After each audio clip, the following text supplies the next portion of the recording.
ξεκινήσουμε τώρα με τους ποδοσφαιριστές, πρώτα με τους τερματοφύλακες.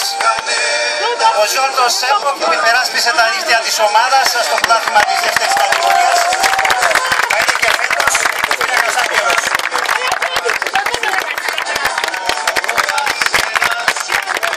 Ο Νικόλας Αστρογένος, 26 χρόνων, θα είναι εκεί για να παλέψει και αυτός για τη θέση κάτω από τα δοκάρια, και πιο πίσω ακολουθεί ο νεαρός ο 17χρονος Νίκος Ακαδοκλέους.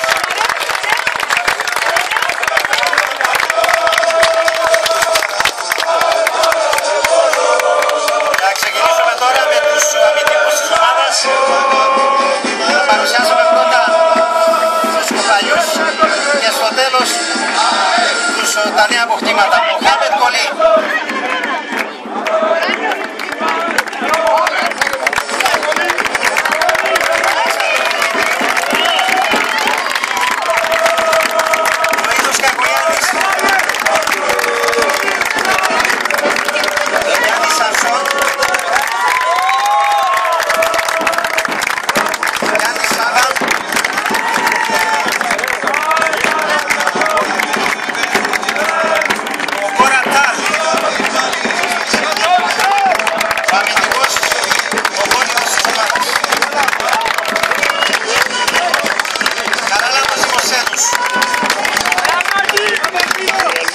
Φέτος περιμένει ότι θα είναι η χρονιά του.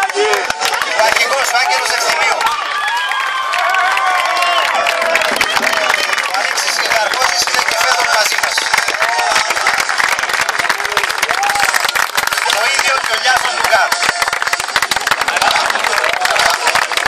Και συνεχίζουμε με τον Μιγέλ Βάρκας.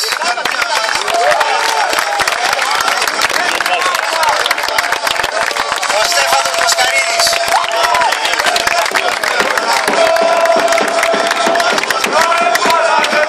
Ο Γιάννης Βαρναβίδης.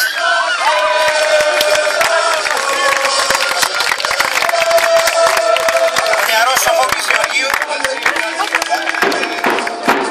Ο Μιχάλης Ιωάννου. Και οι αδερφοί Δημήτρης και Πόλης Φιλίππου.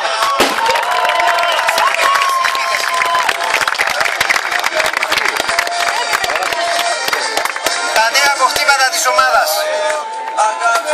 Ο Λάμπρος Φυλαχτού, 21 χρόνων αμυντικό χαφ και αποκτήματα της Πέγας. Οι 5 Ελλαδίτες. Ο Δημήτρης Κιλιάρας, 26 χρόνων από το Λεβαδιακό.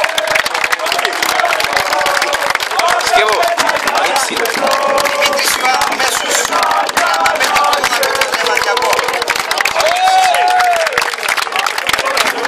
Ο Πασχάλης ο Μελισσάς από την ίδια ομάδα.